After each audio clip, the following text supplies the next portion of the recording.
নমস্কাৰ যি সময়ত অসমে প্ৰিয়জনক হেৰুৱাই ম্ৰিয়মান হৈছে চাৰিওফালে পৰিৱেশ অস্বাভাৱিক হৈ উঠিছে সেই সময়তে এজন ব্যক্তিয়ে জুবিন গাৰ্গক ৰাষ্ট্ৰীয় প্ৰেক্ষাপটত আন্তঃৰাষ্ট্ৰীয় প্ৰেক্ষাপটত পৰিস্ফুট হোৱাকৈ ইমান সুন্দৰকৈ বিশ্লেষণ কৰি পৰিচয় কৰাই দিছে পুনৰবাৰ তেখেতলৈ অশেষ ধন্যবাদ জনাইছোঁ।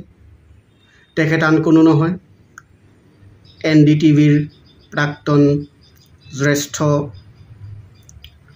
কাৰ্যকৰী সম্পাদক সুলেখক সাংবাদিক সমালোচক ৰবিশ কুমাৰ।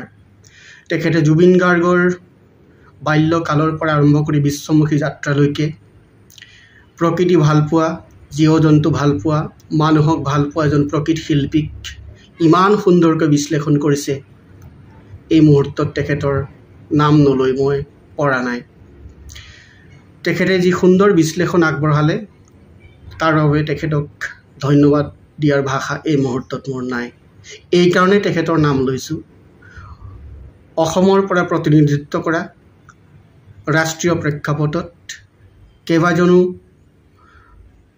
সংবাদ জগতত কাম কৰি থকা ব্যক্তি আছে, কিন্তু কোনেও ৰবিশ কুমাৰৰ দৰে জুবিন গাৰ্গক ইমান সুন্দৰকৈ বিশ্লেষণ কৰি আগবঢ়াই দিয়া আজিলৈকে মই দেখা পোৱা নাই।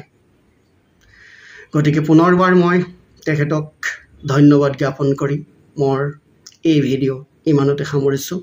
ধন্যবাদ।